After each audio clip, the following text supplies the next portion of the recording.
हो गई है पीर पर्वत सी पिघलनी चाहिए। मशहूर गजलकार दुष्यंत कुमार की ये पंक्तियां मध्य प्रदेश में हकीकत बनकर सामने आ रही हैं। जी हां, परीक्षाओं और नियुक्तियों में मध्य प्रदेश लोक सेवा आयोग यानी एमपीपीएससी और राज्य सरकार की लापरवाही, अनदेखी और बदइंतजामी से हताश, निराश और हैरान परेशान हो चुके युवाओं की पीर अब पिघलने लगी है और इस कदर पिघलने लगी है कि उनकी पीड़ा अब जिंदगी और मौत की दहलीज तक आ पहुंची है। एमपीपीएससी और राज्य सरकार के 87-13% फॉर्मूले में उलझे उम्मीदवारों ने हाई कोर्ट जस्टिस को चिट्ठी लिखकर इच्छा मृत्यु की इजाजत मांगी है। युवाओं ने कहा है कि उनके 13% के रुके हुए रिजल्ट जल्द से जल्द जारी किए जाएं या फिर उन्हें इच्छा मृत्यु की मंजूरी दी जाए, यानी न्याय दो या इच्छा मृत्यु दो। और इस 13% के फेर में केवल एमपीपीएससी ही नहीं बल्कि कर्मचारी चयन मंडल यानी ईएसबी के भी हजारों पद रुके पड़े हैं और इनमें उलझे हैं वो हजारों उम्मीदवार जिन्हें यह पता ही नहीं कि रिजल्ट कब आएगा। आखिर कैसे हो रही इंतजार की इंतहा और युवाओं को क्यों मांगनी पड़ रही इच्छा मृत्यु की इजाजत, बता रहे हैं इंदौर से द सूत्र के विशेष संवाददाता संजय गुप्ता।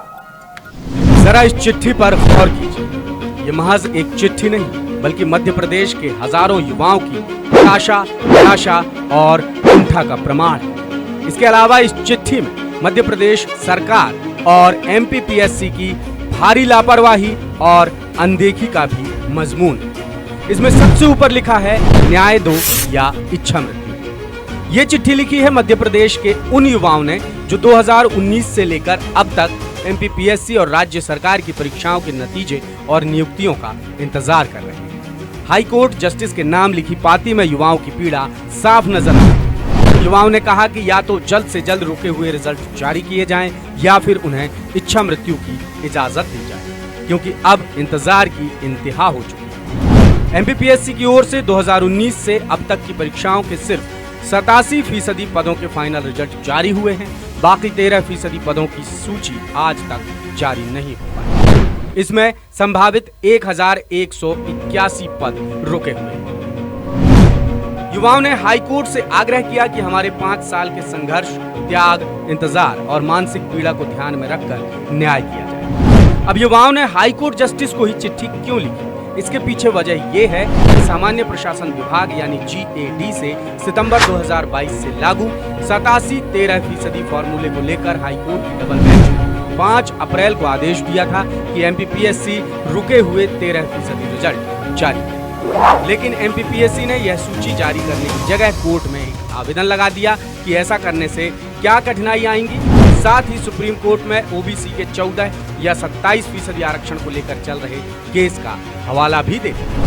उम्मीदवारों को आशा थी कि हाईकोर्ट के आदेश के बाद 29 अप्रैल की सुनवाई में रिजल्ट जारी करने के आदेश आ जाएंगे, लेकिन 29 अप्रैल बीत गया और फिर बिना सुनवाई के अगली तारीख 25 मई को शिफ्ट हो गई। हाईकोर्ट ने 5 उम्मीदवारों की याचिका पर सुनवाई करने के बाद निर्देश दिए थे कि इस कैटेगरी में शामिल उम्मीदवारों की मेरिट लिस्ट जारी की जाए।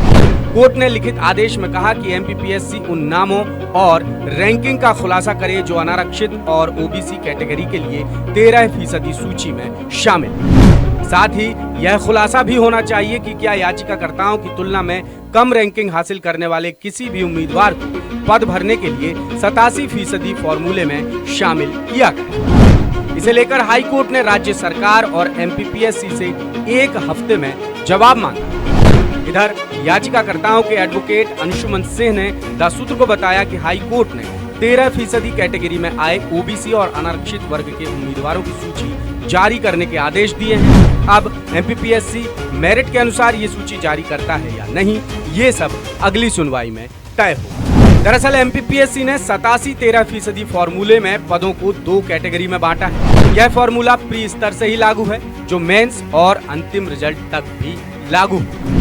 प्री की दोनों कैटेगरी के उम्मीदवारों के रिजल्ट घोषित हो रहे हैं ताकि मेंस क्वालिफायर्स का पता चल सके। फिर मेंस क्वालिफाई करने वाले उम्मीदवारों की सूची भी जारी हो रही है, जिससे पता चल सके कि 87-13% कैटेगरी में इंटरव्यू देने के लिए कौन कौन पात्र है। लेकिन इसके बाद अंतिम रिजल्ट में 13% की कोई सूची, मेरिट लिस्ट जारी नहीं हो रही है। ये जानकारी पूरी तरह लिफाफे में बंद है, जिसमें तय किया गया है कि ओबीसी आरक्षण 27% रहेगा या 14%। इस पर भी फैसला आने के बाद ही लिफाफा खुलेगा। यदि ओबीसी आरक्षण 27% होता है तो 13% रुके पद ओबीसी में चले जाएंगे, नहीं तो ये पद अनारक्षित कैटेगरी वालों को मिल जाएंगे। अब जान लेते हैं कि फिलहाल कितने पद और उम्मीदवार उलझे हुए। दरअसल एमपीपीएससी ने 87-13 फॉर्मूले के बाद करीब 38 परीक्षाओं के अंतिम रिजल्ट जारी किए हैं, जिनमें 13% यानी करीब 1181 पद रुके हुए। इधर राज्य सेवा परीक्षा 2019 का रिजल्ट ही 5 साल में आया, जिसमें डिप्टी कलेक्टर, डीएसपी सहित 87 पद शामिल हैं। इसी तरह ईएसबी में भी जनवरी 2024 में 87-13 फॉर्मूला लागू कर दिया गया और अगस्त 2013 के बाद रुके रिजल्ट को इसी फॉर्मूले से जारी किया जाए। इसमें भी हजारों पद होल्ड पर है, यानी हर तरफ दिक्कत है, हर तरफ परेशानी है और सरकार एमपीपीएससी अपनी ही मस्ती में मस्त हैं और अभी तक सोए। पहले उम्मीदवारों को एमपीपीएससी की ओर से फाइनल रिजल्ट के बाद कॉपियां दिखाई जाती थी, लेकिन अब वो भी बंद कर दिया गया है, जबकि 2019 और 2020 की भर्ती पूरी हो चुकी है। ऐसे में कई उम्मीदवारों को अपनी गलतियों का भी पता नहीं चल पा रहा है कि आखिर वो कहाँ चूक कर रहे हैं। कुल मिलाकर इंतजार कर करके हैरान परेशान हो चुके प्रदेश के हजारों युवा अब आर पार की लड़ाई के मूड में आ चुके हैं और उनकी निराशा इतनी बढ़ चुकी है कि उन्होंने हाईकोर्ट जस्टिस को चिट्ठी लिखकर इच्छा मृत्यु की मांग की। अब ये देखना होगा कि हाईकोर्ट उनकी चिट्ठी पर क्या रुख अपनाता है। युवाओं को कोई राहत मिलती है या नहीं, ये भी देखने वाली बात है।